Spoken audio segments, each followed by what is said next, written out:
Hello friends, आपका स्वागत है मेरे चैनल लाइक स्टडी 09 पर, जिससे आपको हो जाएगा अपनी पढ़ाई से प्यार। चलिए शुरुआत करते हैं आज के नए टॉपिक से, जो है रेगुलेटिंग एक्ट 1773। हम इस एक्ट को पढ़ें या समझें कि इसकी नीड क्यों थी और इसमें क्या प्रोविजंस थे या इसकी क्या कमियां थी, उससे पहले हम एक बेसिक फैक्ट जानते हैं कि ये जो है रेगुलेशन बिल पास किसने किया, किसने प्रेजेंट किया। तो ये थे लॉर्ड नॉर्थ कुक। याद कर सकते हो कि भाई दिमाग में अपना काफ़ी कुछ कुक किया, तभी जाके at the end regulating act पास हो पाया, मतलब रेगुलेटिंग एक्ट आया।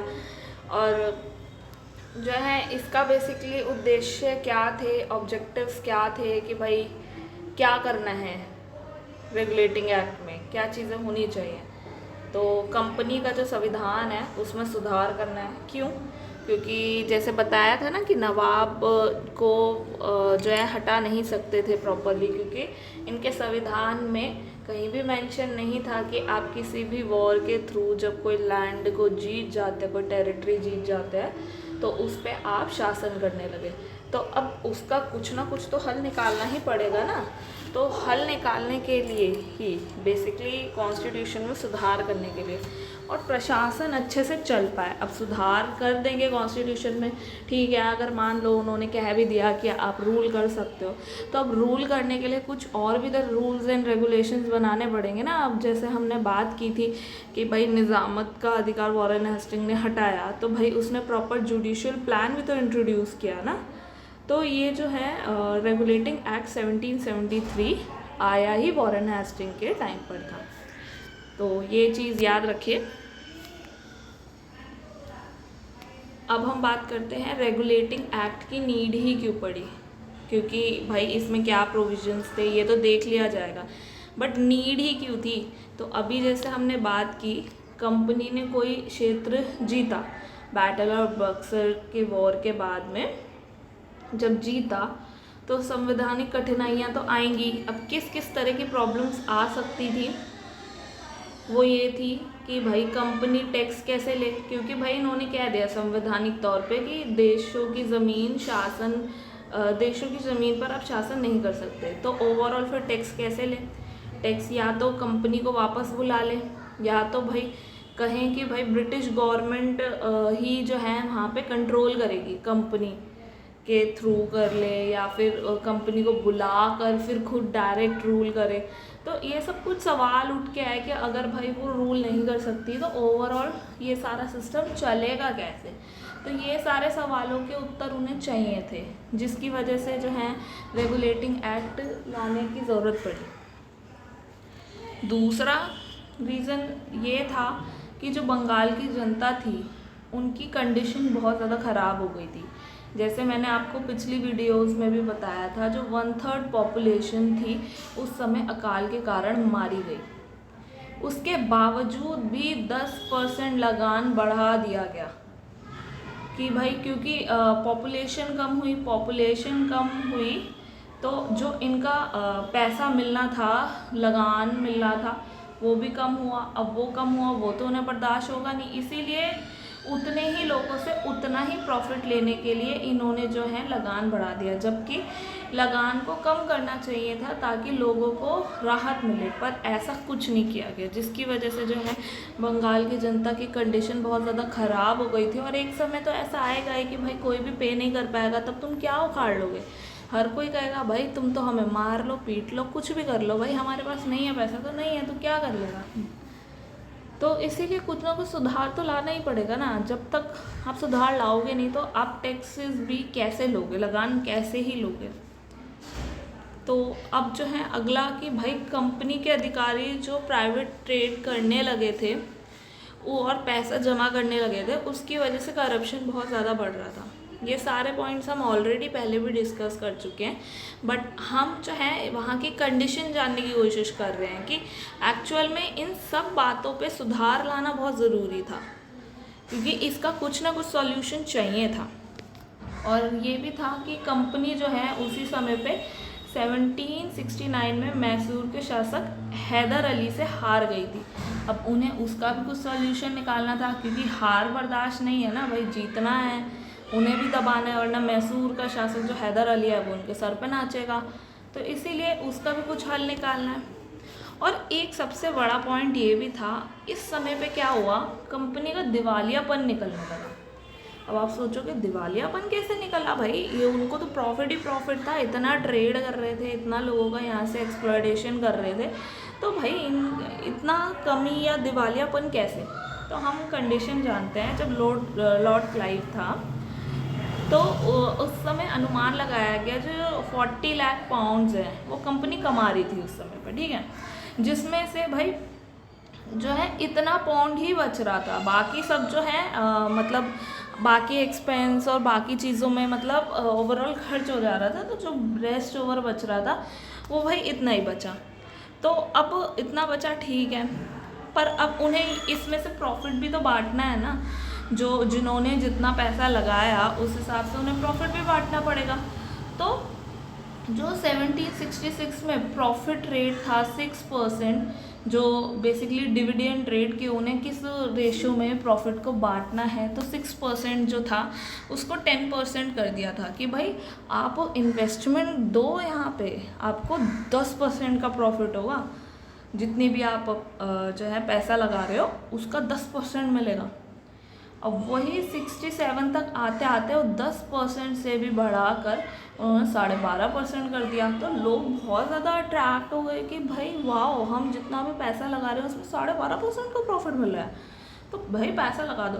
तो भाई क्या हुआ, इंग्लैंड में जितनी भी जनता थी या पार्लियामेंट के लोग थे, सभी ने पैसा लगा दिया कि दे धनाधन पैसा लगाओ कंपनी में, क्योंकि वो प्रॉफिट वहाँ से ज़्यादा मिल रहा है। अब प्रॉफिट कंपनी को फिर बांटना पड़ रहा था, इतना सा उनके पास 40 लाख से बच रहा, और उसमें भी ये जो है अब 12.5% का प्रॉफिट बांट रहे हैं, तो सभी लोग पैसा लगाने लगे, अब कुछ ज़्यादा ही हो गया, जिससे भाई सब बहुत ज़्यादा लोगों को प्रॉफिट देना पड़ रहा था। इसी वजह से जो है भारतीयों का शोषण बहुत ही एक्सट्रीम लेवल पे बढ़ गया, क्योंकि भाई अब जितना ज़्यादा तुम रेट रखोगे कि भाई तुमने 12.5% रख दिया बांटने के लिए, तो तुम पे होना भी तो चाहिए इतना, तो वो कहाँ से निकाला, वो यहाँ से निकाला, ठीक है। अब क्या हुआ, कंपनी ने ब्रिटिश गवर्नमेंट को किराया भी चुकाना था। भाई जो बात हुई है, कंपनी आ रही है, ऐसी तो नहीं आएगी भाई, क्राउन को भी तो कुछ ना कुछ आपको प्रॉफिट देना पड़ेगा, तभी तो वो अलाउ कर रही है, आपको मोनोपोली दे रही है, अदरवाइज तो कोई भी कंपनी आके कर ले, ब्रिटेन से बतेरियो कंपनी आके कर ले trade, but east India company ही क्यों कर रही है भाई, कुछ ना कुछ तो आपको पैसा भी देना पड़ेगा। तो 4 लाख पाउंड तो पर ईयर उन्हें यहीं देने पड़ जा रहे थे, 4 लाख पाउंड यहाँ देने पड़ रहे थे। इसीलिए धीरे धीरे क्या हुआ, 1773 तक आते आते जो है ना, ब्रिटिश सरकार से उन्हें लोन लेने की ज़रूरत पड़ गई, इतने बुरे हालात हो गए कि लोन लेना पड़ रहा है। तो इसीलिए अब भाई लोन मांगा तो वो कहेंगे भाई तुम तो इतना बेनिफिट कमा रहे हो, इतना तो तुम्हें लोन की नीड क्यों है। तो इसके लिए एक जांच समिति बिठाई गई, जिसमें जो जांच समिति बिठाई गई, एक सिलेक्ट कमेटी बनी और एक सीक्रेट कमेटी बनी। जो सिलेक्ट कमेटी थी उसने 12 रिपोर्ट्स दी, और जो सीक्रेट कमेटी थी उसने 6 रिपोर्ट दी। तो ओवरऑल 18 रिपोर्ट बन के आई, और पता लगा जो करप्शन है वो बहुत ज़्यादा बढ़ गया था, लोग डायरेक्टली प्राइवेट ट्रेड वो जो है करने लग गए थे, जिसकी वजह से कंपनी को घाटा हो रहा था। तो अब संसद ने ये बोला, जो ब्रिटिश पार्लियामेंट थी उन्होंने बोला जो 14 लाख पाउंड है ना, उसका लोन दे दो भाई, इन्हें बहुत ज़्यादा ज़रूरत है, दो। पर अब कुछ कंडीशंस तो वो भी रखेंगे कि भाई हम तुम्हें लोन दे रहे हैं ठीक है, बट तुम्हें भी हमारी कुछ बातें माननी पड़ेंगी, जैसे संसद शासन में अपनी भागीदारी देगी। अब हम भी जो है इसमें कहीं ना कहीं थोड़ा बहुत एंट्री तो देंगे, और जो इंटरेस्ट रेट है वो 4% पर ईयर के हिसाब से होगा, और जो डिविडेंड रेट है वो 6% से ज़्यादा नहीं होगा। मतलब डिविडेंड रेट हो गया जो वो प्रॉफिट जिस रेशो पर वो बांट रहे हैं। इंटरेस्ट हो गया जो भाई लोन मिला है उस पर जो है समय समय पे जो आपको इंटरेस्ट देना है वो, और डिविडेंड रेट जिस बेसिस पे आपको जो है प्रॉफिट डिस्ट्रीब्यूशन करना है, जो कि इन्होंने 12.5 % कर दिया था। अब भाई इतना ज़्यादा मत करो जिसकी वजह से तुम्हें खुद ही नुकसान होने लगे, तुम कंपनी के पास खुद का ही कुछ पैसा ना बचे। इसीलिए 6% से ज़्यादा आप नहीं कर सकते, क्योंकि हम पैसा दे रहे हैं, अब तुम हमारा पैसा ऐ भी बांट दो तो नहीं चलेगा ना, इस वजह से। अब जो 4 लाख पौंड थे अभी भी किराए पर देना अब ज़रूरी नहीं था, जो अभी हमने बात की थी कि ये जो है 4 लाख पौंड पर ईयर के हिसाब से इन्हें देना था पर ईयर, तो उन्होंने माफ़ी दे दी कि चलो भाई ठीक है, पैसा तो है नहीं, उल्टा हमसे ही पैसा ले रहे हो, तो उससे बढ़िया जो है अभी फ़िलहाल के लिए तुम ये किराया विराया रहने दो और जो है अपनी कंडीशन को इम्प्रूव करो। अब ये सारी कंडीशंस तो हमें पता लग गई, इसीलिए बहुत ज़्यादा ज़रूरी था कुछ जो है ऐसा एक्ट आए जिसके थ्रू जो है कुछ सुधार हो सके। तो अब क्या था इस एक्ट में, तो हम बात करते हैं। बंगाल के गवर्नर जो थे, अब उसको ही गवर्नर जनरल ऑफ बंगाल बना दिया गया। पहले सिर्फ और सिर्फ गवर्नर थे, जो रॉबर्ट क्लाइव थे वो बंगाल के गवर्नर थे, ना कि गवर्नर जनरल, ये याद रखना। और पहले गवर्नर जनरल फिर कौन बने? पहले गवर्नर जनरल बने वॉरेन हेस्टिंग, ठीक है। और अब गवर्नर जनरल ही जो है काउंसिल का जो है गवर्नर जनरल काउंसिल बनाई जाएगी, जो बेसिकली एक एग्जीक्यूटिव काउंसिल होगी। तो आप देख सकते हैं जो गवर्नर है बंगाल का अब बन गया है गवर्नर जनरल ऑफ बंगाल, जो कि वॉरेन हेस्टिंग है, और उसके साथ 4 मेंबर हैं एग्जीक्यूटिव काउंसिल में, जो हम पहले भी बात कर चुके हैं इसके बारे में काफ़ी बारी, कि 5 मेंबर्स होते हैं जिसमें से एक जो है गवर्नर जनरल होता है, बाकी 4 जो हैं एग्जीक्यूटिव मेंबर्स होते हैं। तो उन 4 के नाम भी हम पहले से पढ़ चुके हैं जब हमने वॉरेन हेस्टिंग का टॉपिक पढ़ा था और उसमें नंद कुमार का ट्रायल पढ़ा था, तो उसमें हमने ये देखा था। तो अब देख लीजिए, बारवेल जो बेसिकली किसके साथ था, वो वॉरेन हेस्टिंग का साथ देता था, बट जो फ्रांसिस क्लेवरिंग और मॉनसन था, ये अपना 3 का गुट बना लेते थे और डिसीजन जो है अपने फेवर में कर लेते थे।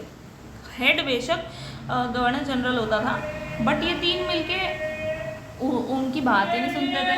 इसलिए जो 5 साल का अब इनका 5 साल का कार्यकाल होता था, इनकी जो सैलरी होती थी 10,000 पाउंड होती थी, और वही गवर्नर जनरल की 25,000 पाउंड पर ईयर सैलरी होती थी।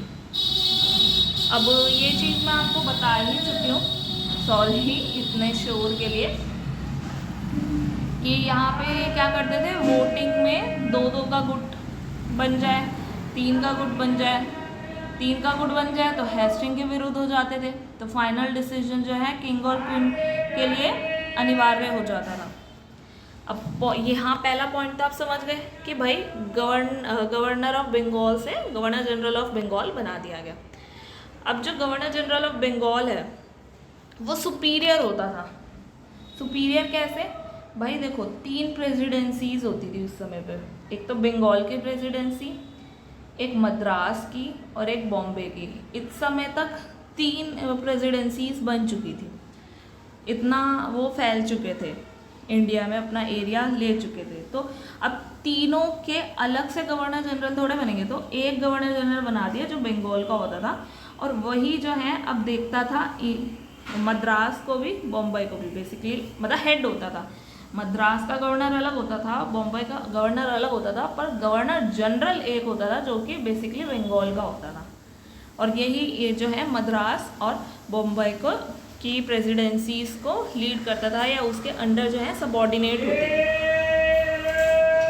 थर्ड पॉइंट है, जो लास्ट फैसला होगा वो होगा तो सम्राट का, ठीक है, होगा तो सम्राट का, पर कुछ पॉइंट्स जैसे राजस्व रिलेटेड मामले हैं उसकी रिपोर्ट तुम फाइनेंस डिपार्टमेंट भेजोगे, और जितने भी सैनिक और पॉलिटिकल मामले हैं, सैनिक और राजनीतिक मामले हैं, उसकी रिपोर्ट जो है सेक्रेटरी ऑफ स्टेट के पास भेजोगे। और अब चुनाव का जो नियम है वो बदल दिया गया। जो पहले हमने वोटिंग एलिजिबिलिटीज़ और इस सब के बारे में पढ़ा था, वो रेगुलेटिंग एक्ट के जब पास हुआ तो उसमें जो है एलिजिबिलिटीज़ जो हैं वो थोड़ी चेंज कर दी, ठीक है। जिससे क्या हुआ, जो वोटिंग राइट्स थे जो पहले 500 पाउंड पे मिल जाते थे, 500 पाउंड की इन्वेस्टमेंट में मिल जाते थे, अब आपको 1000 पाउंड ज़रूरी है। जो पहले 500 पे मिल जाते थे वोटिंग राइट। और जो आपको इलेक्शन में लड़ने के लिए जो चाहिए, सॉरी, इलेक्शन में लड़ने के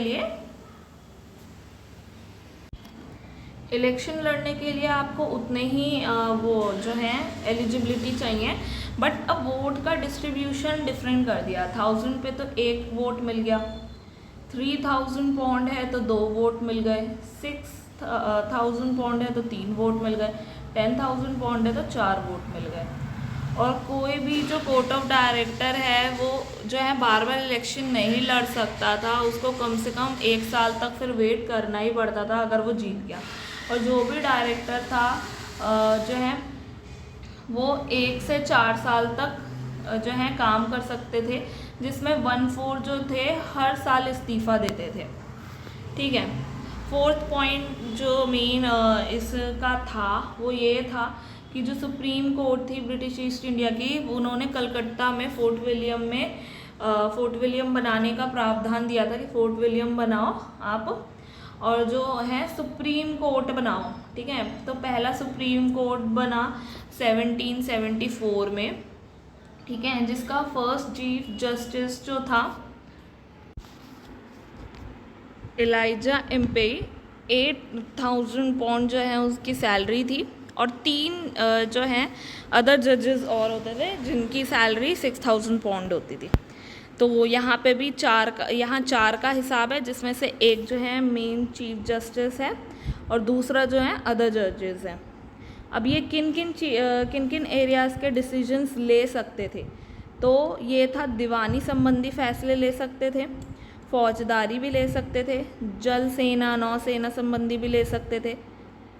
पर सारी बात यहाँ फंसती है कि भाई गवर्नर जनरल अपराधी है या नहीं है, तो उसको सज़ा जो है सुप्रीम कोर्ट दे सकती है या नहीं है, या केवल सम्राट ही बता सकता है। तो ये सारी चीज़ें जो है क्लियर नहीं थी उस समय पे सुप्रीम कोर्ट की, उसकी शक्ति यहाँ पे कैसे रहेगी। अगला पॉइंट है, अब जो हमने बात की थी करप्शन की, कि निजी व्यापार हो रहा था, तोहफे लिए जा रहे थे, तो इन सबको मना कर दिया गया। क्लाइव ने भी कोशिश की थी, जिसकी वजह से उसे जो है श्वेत क्रांति भी आई और उसे सुसाइड करना पड़ा। पर अब जब ये प्रॉपर रूल और रेगुलेशन बन गया तो अब सबको मानना ही पड़ेगा। अब पर अगर वो जो है ये सब मना कर देंगे तो भाई लोग तो क्रांति करेंगे कि भाई आप सैलरी नहीं दे रहे, वो तो इसीलिए उन्होंने क्या कहा कि हम आपकी सैलरी बढ़ा देते हैं। तो ओवरऑल जो है इसके कुछ कॉन्स्टिट्यूशनल इम्पोर्टेंस थे कि भाई ये सेंट्रल एडमिनिस्ट्रेशन की ओर मूव कर रहे थे। ठीक है। अब हम कमियों की बात करते हैं कि भाई क्या कमियां रही हैं।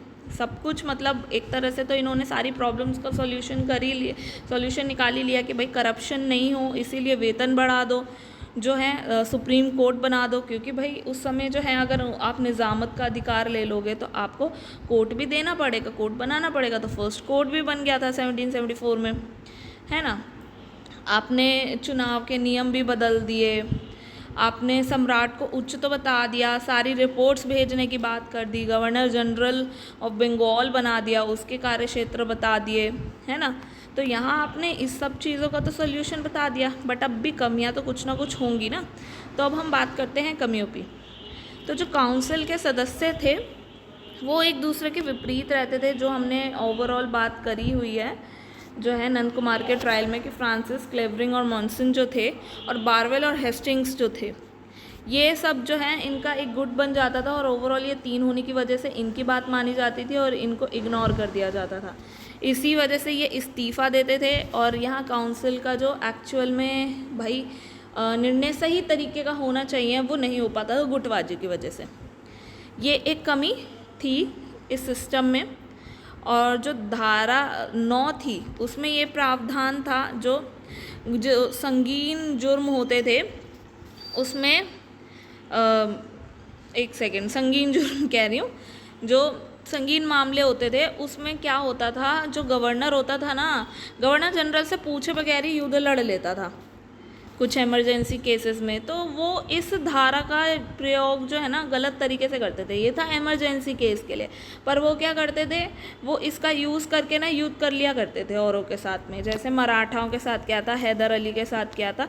तो मतलब गवर्नर जनरल का ना रोल बचा नहीं, रोल इन सेंस उसकी कि भाई वो कंट्रोल कर पाए, वो कंट्रोल रहा नहीं, सब अपनी मनमानी करने लग गए।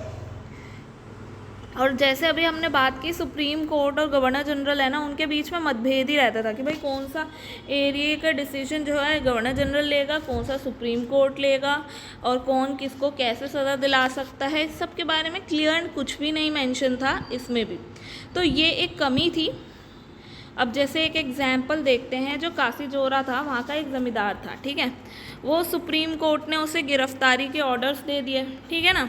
तो वो क्या किया, वो वहाँ के राजा ने गवर्नर जनरल से बात कर ली और यूँ बोला कि जो सुप्रीम कोर्ट है इसका ये कार्यक्षेत्र है ही नहीं। तो जो है अब इस बात पे क्लैश हो गया। उन्होंने कहा कि नहीं ये तो हमारा कार्यक्षेत्र है, पर गवर्नर जनरल बोला नहीं है हमारा कार्यक्षेत्र है। तो खुद को बचाने के लिए कई बार लोग ऐसा भी किया करते थे। और वोटिंग रूल्स में जो भी चेंजेस लाए गए उससे कई सारे लोग जो हैं भाई वोट देने से बाहर हो गए। अब जिसकी वजह से जो बाहर हुए ना, अब ज़्यादातर अमीर लोग ही रह गए। तो भ्रष्टाचार तो और बढ़ेगा ना, क्योंकि अमीरों का गुट बन गया, उनके ही पॉइंट जो हैं उन्हीं की बात सुनी जाएगी और उन्हीं की जो है रूल रेगुलेशन चलेंगे। तो बायसनेस हो सकती है, और उसी बायसनेस की वजह से धीरे धीरे भ्रष्टाचार भी बढ़ा, जो वो कम करना चाहते थे वो बढ़ गया। और जितनी भी रिपोर्ट्स हमने बात की थी कि भाई फाइनेंशियल रिपोर्ट थी या फिर जो भी राजनीतिक इशू थे, वो जो थे पॉइंट्स, वो सारे उन सब के लिए जो हैं रिपोर्ट्स जानी थी, ठीक है। पर वो रिपोर्ट्स पढ़ने के लिए भी तो भाई वहाँ पे एक प्रॉपर सिस्टम होना चाहिए, जो कि वो वहाँ पर नहीं था। तो सारी प्रॉब्लम यहीं आके अटक गई। और अभी भी हम देख सकते हैं जो रेगुलेशन एक्ट है वो कहीं ना कहीं इनकम्प्लीट है। तो हम शॉर्ट में देखते हैं आज हमने क्या पढ़ा।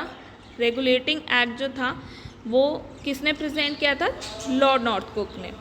इसके जो मेन बिंदु क्या थे, मेन बिंदु था जो है इसमें ये सारे तो वो पॉइंट्स हैं जो बेसिकली क्या नीड थी।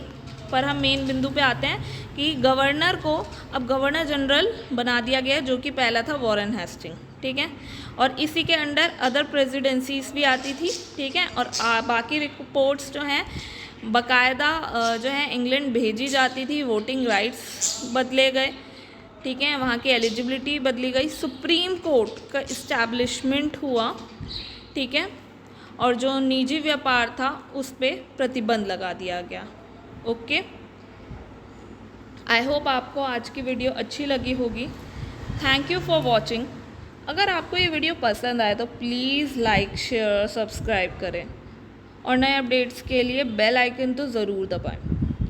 कमेंट्स में अपने फीडबैक, डाउट्स और सजेशन ज़रूर शेयर करें, जो कि मेरे लिए काफ़ी वैल्यूएबल है। मिलते हैं नेक्स्ट वीडियो में, तब तक के लिए गुड बाय।